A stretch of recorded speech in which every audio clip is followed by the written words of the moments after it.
Gimana sih caranya bikin pelumas sampai jadi pelumas yang dibutuhkan?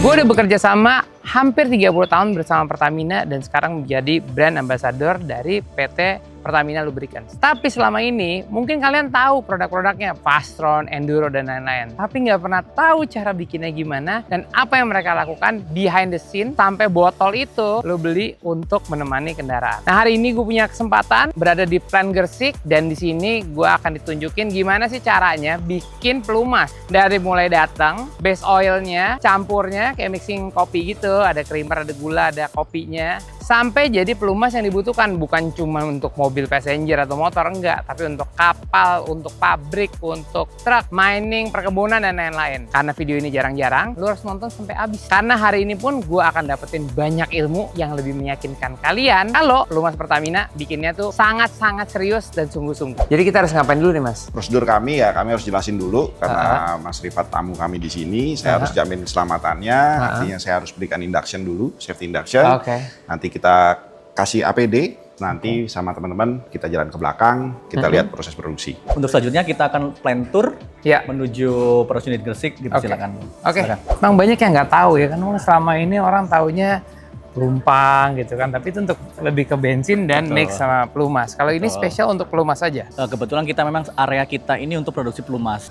Fasilitasnya itu sudah lebih modern dan bisa bersaing dengan market di luar sana. Jadi ini produksinya untuk Indonesia yang bagian ke kanan? Timur. Iya, ke timur ya? Kanan, timur. Jadi nah itu Bang, keren itu udah pelabuhan. Hah? Sedekat itu? Sedekat itu. Inilah formulasi atau dapur pacunya. Dapurnya ya? Dapurnya. Ya, saya Rifat, apa kabar? Mas, baik. Kita sekarang berada di area drum yard. Drum yard ini adalah area untuk penyimpanan atau penerimaan aditif in drum. Jadi aditif dalam pembuatan pelumas sendiri itu ada dua jenis kemasan. Yang pertama adalah kemasan drum dan dua kemasan bulk. Nah, yang untuk kemasan bulk itu biasanya kita terimanya adalah iso tank. Yang kita langsung sedot akan transfer ke tangki. Kalau yang in drum ini memang dalam kebutuhannya itu tidak terlalu banyak. Oh, nggak terlalu banyak ini? Nggak terlalu banyak kebutuhan. Kalau iso tank lebih satu 1.000 atau? 23 KL. Oh, yang iso tank yang gede? Gede, 23.000. Betul. Karena kebutuhan aditif ini menyesuaikan dengan batch blendingnya. Bisa kita lihat, ini adalah papan Vivo Control Board-nya. Jadi ketika kita datang ke sini, kita bisa langsung tahu aditif apa yang kita butuhkan dan berada di lokator mana. Nah, untuk pengambilannya dulu kita pakai Vivo, first in first out. Dia rilis. Bisa dibilang kalau masakan selalu fresh kan? Betul. Yang duluan matang ya harus dimakan. Ya gitu. Nah, ini unit blending kita. Historicalnya ya, kalau Gresik itu blendingnya dia adalah yang pertama kali di Asia Tenggara. Tapi kalau untuk mesin fillingnya yang pertama kali modern di Jakarta. Jadi kita versi penyempurnaannya. Buka valve segala macam sudah by klik doang ya. Computing semuanya. Kita punya dua jenis tangki blender. Yang ini ABB namanya Autonomous Batch Blender. Yang itu ILB Inline Blender. Bedanya adalah kalau ini kita masak di tungku yang misalkan di panci atau satu tungku gitu ya, di panci. Udah kita masukin kopi, masukin air, masukin creamer segala macam, diaduk, selesai baru dituang ke teko-teko. Kalau ini kita blendingnya di pipa. Kelebihannya adalah dia bisa grade yang tinggi. Misalkan kita blending Fastron, blending Enduro. Setelah dari sini baru ditransfer ke gedung samping. Itulah tangki finish produk kita. Artinya adalah kenapa dipindah ke sana agar ini bisa dipakai lagi. Sekarang kita berada di material warehouse atau gudang material packaging. Kita memiliki 3 jenis kemasan pelumas. Yang pertama adalah kemasan produk litos. Litos tersebut kalau kita menyebut biasanya botol. Kemudian ada kemasan drum, nanti kita akan lihat kemudian. Dan kemasan IBC, Intermediate Bulk Container yang dalam 1.000 liter. Kita penempatannya berdasarkan mesin. Jadi berdasarkan mesin filling line yang kita punya. Ini dia lah. Ini labeling nih? Betul. Ini polos nih isi? Cek hologram. Ini ada logo di dalam P. botolnya? Di dalam labelingnya. Ini ada tulisan P. Ada Pertaminanya, ada SLP itu si vendornya. 2025 itu adalah tahunnya. Ini salah satu fitur security-nya kita. Yang tadi material packaging, dia kan ditransfer ke atas sini nanti. ke atas sini. Oke. Nah, atas sini itu isinya untuk memasukkan material ke mesin-mesin. Jadi nanti keluarnya kayak gitu. Karton turun. Itu namanya spiral conveyor. Material packaging kan maksudnya Packaging, kan? betul. Makanya ini botol datang dari atas, karton datang dari atas. Betul. Jadi rotary wake filler. Pakai rotary, tapi yang diukur adalah berat. Pertamina itu jualannya adalah tetap volume, tapi kita memvalidasi adalah berat. Oke. Karena berat itu tidak tergantung oleh temperatur. Temperatur, Betul. Karena kita tahu kalau fluida di temperatur tinggi ngembang ngempis. Makanya di bawah nozzle ini dia ada timbangan masing-masing. Per ini ada timbangannya. Oke. Ini pakai caperingnya. Jadi capnya dari sini udah cocok nomor botolnya sama nomor ininya, lehernya. Betul. Ini yang security fitur kita berikutnya. Iya. Teman-teman quality, dia memastikan bahwa apakah fitur security kita yang terpasang di dia sudah benar apa tidak. Nah, ini ada oh gitu. Jadi dalam tutupnya tetap langsung ketempel ini. Betul. Kita memastikan bahwa produk kita tidak mungkin ada bocor. Oke. Setelah ini baru ini namanya laser batch. Penomoran tadi yang gimana? Oh ini tembak nih. Ditembak. Oh ini printernya nih. Ini printer ini. Pola keluar. Ini adalah Palletizing sudah by robotic. Itu udah di Programming. Oh, udah programming. Jadi dari sini nanti kita akan pindahkan ke gudang. Ya, makanya keluarnya satu palet seperti ini. Iya. Oh, makanya ada forklift di sini. Ini filling drum kita. Jadi kita saat ini berada di area pengisiannya. Kenapa ini kita tempatkan drum-drum biru? Karena ini drum yang kita gunakan untuk flushing. Jadi flushing itu digunakan ketika pergantian produk, change produk. Iya. Drum di sih berapa sih? 213 ya? 17 ya. Pokoknya belasan kan. Karena dia perlu hawa di atas dikit kan. Gitu. Ya, orang suka nanya nih drumnya nggak penuh. Ya emang nggak bakal penuh. Kalau penuh sih terlalu padat. Betul. Oh ini dia nih. Ini barang jadinya nih. Betul. Ini barang jadinya nih. Generasi 7. Generasi 7.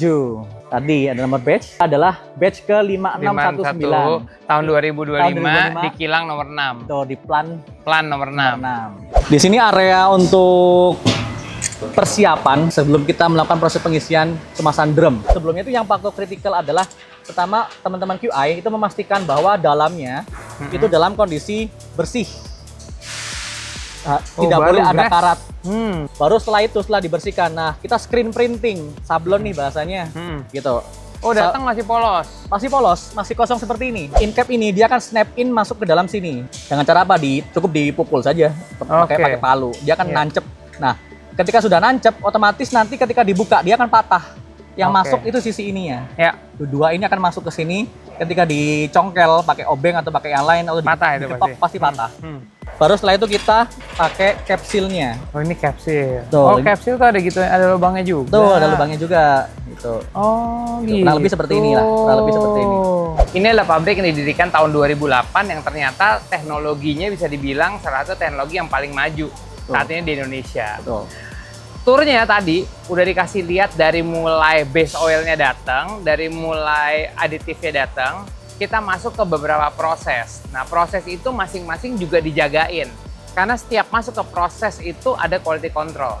Dan quality controlnya sampai 8 kali. 8 kali. Dari mulai itu datang sampai keluar menuju customer tuh 8 kali. Bahkan mungkin di bengkelnya pun masih ada tambah satu lagi gitu ya. Ada 9. Jadi mungkin secara step by step, simpelnya prosesnya coba bisa dijelasin. Datang dicek, datang masuk ke tangki dicek. Ya. Setelah itu baru setelah keluar kita pakai blending, cek lagi. Setelah pakai blending jadi finish product, kita isikan ke dalam kemasan-kemasan, cek lagi. Setelah itu baru kita kemas segala macam, kita lempar ke gudang. Setelah itu di gudang akan dicek kembali. Nah, setelah itu baru kita lempar ke customer. Nanti di ujung dicek lagi. Ya, ini juga mesin-mesin yang canggih ini ya, semuanya udah automation, robotik. Tadi udah dilihat ya, bagaimana pembedaan botolnya, kemasannya, kartonnya, kemudian labelingnya. Dari labeling ada cap yang laser, ditembak laser tuh. Itu antara kepala sama botol harus ada sama. Bagaimana untuk mengidentifikasi bahwa ini bukan oli palsu, ini sama. Masuk ke dalam box, masukin boxnya tuh ada macam-macam. Tadi yang kita lihat kan 4 kali 5. Betul. Ada yang 6 kali 4. Ya, 5 liter kali 4. Ya kan? Betul. Ada yang 4 liter kali 6. Kali 6 juga ada. Dan itu mesin ini semua bisa mengakomodir beberapa ukuran. Betul. Setelah masuk box pun itu ada labelnya lagi di printing. Betul. Itu produksi kapan, identitasnya di mana, semuanya ada di situ. Ada semua di situ. Nah, kita yang lagi berdiri sekarang ini, kita tuh ada 2 mesin utama. Mesin blending nih, cara ngaduknya. Iya, Yang ini ngaduk pakai kuali, yang itu ngaduknya pakai pipa. Mixernya pakai pipa. Di situ adalah pelumas-pelumas yang volumenya sangat tinggi. Di sini adalah pelumas-pelumas yang volumenya tidak terlalu tinggi tapi spesifik. Jadi semua dua-duanya ada. Setelah udah dimasukin ke ini IBB, itu ILB.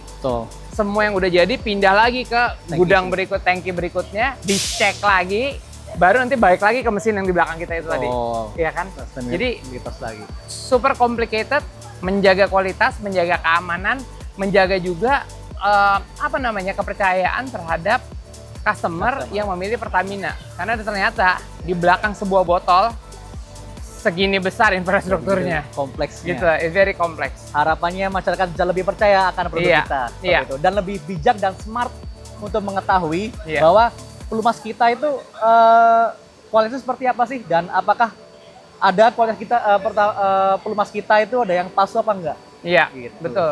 Dan di pabrik ini bukan cuman untuk mobil passenger car atau motor ya, tapi industri, trucking, mining, semuanya di sini. Semuanya ada di sini. So teman-teman, itulah tour dari plant Gresik Pertamina Lubricants yang menghasilkan pelumas-pelumas yang ada di bengkel-bengkel yang bisa kalian cari. Seperti video ini tadi, selama beberapa menit ke belakang kalian lihat bahwa Pertamina itu sangat amat menjaga kualitas yang luar biasa kompleks. Sampai kalau mau bikin produk itu ada 9 safety step.